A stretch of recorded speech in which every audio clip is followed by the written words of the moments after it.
नमस्कार. तर आज आपण बोलणार आहे इपिलिएटर बद्दल. तर इपिलिएटर काय असतं? हे एक हेअर रिमूव्हल मशीन आहे.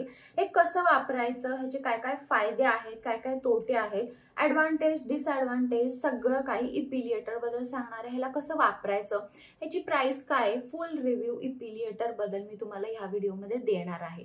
चला तर मग आजचा इपिलिएटरचा व्हिडिओ आपण लगेच चालू करूया. हे इपिलिएटर म्हणजे काय? तर इपिलिएटर म्हणजे हे एक हेअर रिमूव्हल मशीन आहे छोटंसं, आणि याने तुम्ही तुमच्या पूर्ण अंगावरचे केस काढू शकता.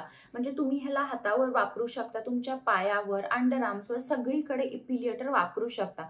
जर तुम्हाला वॅक्सिन करायचा कंटाळ येत असेल, सारखं तुम्हाला पार्लर ट्रीटमेंट घ्यायचा कंटाळ येत असेल, तर तुम्ही वन टाइम इन्व्हेस्टमेंट करून हे इपिलिएटर घेऊ शकता. तर याची जर प्राइस बघितली तर तुम्हाला 2000 पासून इपिलिएटर स्टार्ट आहेत.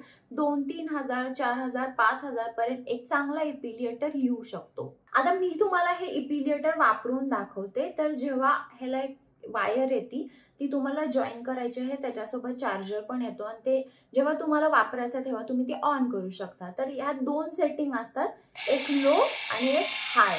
तर नॉर्मल मी लोवरच ठेवते आणि इथे एक लाईट पण टाकतो, म्हणजे आपल्याला ना आपल्या अंगावरचे केस दिसत नाहीत, पण या लाईटमुळे दिसतात. त्यामुळे तुम्ही इझिली तुमच्या हातावर, पायावर हे असे इपिलिएटर फिरवू शकता. त्याचा आवाज थोडासा जादा येतो, तुम्ही ऐकू शकता, त्याचा आवाज थोडा जादा येतो.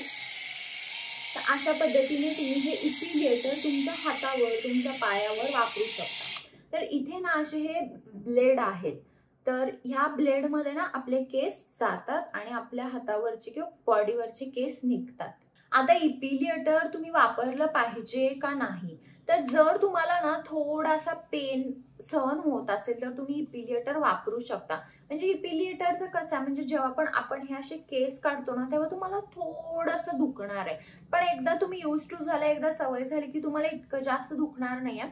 पण स्टार्टिंगला तो आवाज आणि हे जे असं आपण करतो यात थोडंसं तुम्हाला दुखू शकतं, कारण केस ह्यामध्ये अडकणार आहे आणि ह्या मुळापासून केस तुमचा निघणार आहे.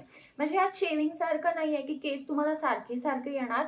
ही वॅक्सिंगलाच एक अल्टरनेटिव्ह आहे. म्हणजे वॅक्सिंगला जसं मुळापासून केस निघतात तसंच इपिलिएटरला पण मुळापासून केस निघतात, पण थोडंसं पेनफुल आहे. वॅक्सिंगला कसं आपण स्ट्रिप लावतो आणि ॲट अ टाइम ओढल्यावर सगळे केस आपले निघून जातात, पण याला एक थोडी स्लो प्रोसेस आहे. म्हणजे जसं आपण हे फिरवतो तसे आपले केस निघतात आणि आपल्याला थोडंसं दुखतं. मी तुम्हाला सजेस्ट करेन की तुम्ही पहिला ऑर्डर करा, चेक करा की तुम्हाला तो पेन सहन होतोय का नाही. जर पेन सहन झाला तर तुम्ही ते ठेवा, नाही तर तुम्ही प्रोडक्ट रिटर्न करू शकता. आणि ह्या इपिलिएटरची अजून एक खास गोष्ट म्हणजे की जेव्हा आपले छोटे छोटे केस येतात ना तेव्हा आपण वॅक्स करू शकत नाही. वॅक्ससाठी केसांना पूर्णपणे त्यांची ग्रोथ व्हायला लागते. पण जर तुम्हाला छोटे छोटे केस मुळापासून परत काढायचे असतील तर त्याच्यासाठी तुम्ही इपिलिएटर वापरू शकता. म्हणजे तुमच्या पायांवरचे, हातांवरचे छोटे छोटे केस जरी आले तरी इपिलिएटर त्यांना मुळापासून परत काढून टाकतो. त्यामुळे हा एक ॲडव्हान्टेज आहे इपिलिएटरचा. जर तुम्हाला पेन सहन होत असेल तर तुम्ही इपिलिएटर घेऊ शकता. तुम्हाला काही शंका असतील इपिलिएटर बद्दल तर तुम्ही मला कमेंट बॉक्समध्ये विचारा. मी नक्की तुमच्या शंकांना आन्सर देईन, काय तुमचे प्रश्न असतील ते. जर हा व्हिडिओ तुम्हाला आवडला असेल इपिलिएटर बद्दल तर व्हिडिओला लाईक करा, शेअर करा आणि चॅनलला सबस्क्राईब करायला विसरू नका. चला तर मग आपण लवकरच भेटूया एका नवीन व्हिडिओमध्ये. तोपर्यंत काळजी घ्या. बाय.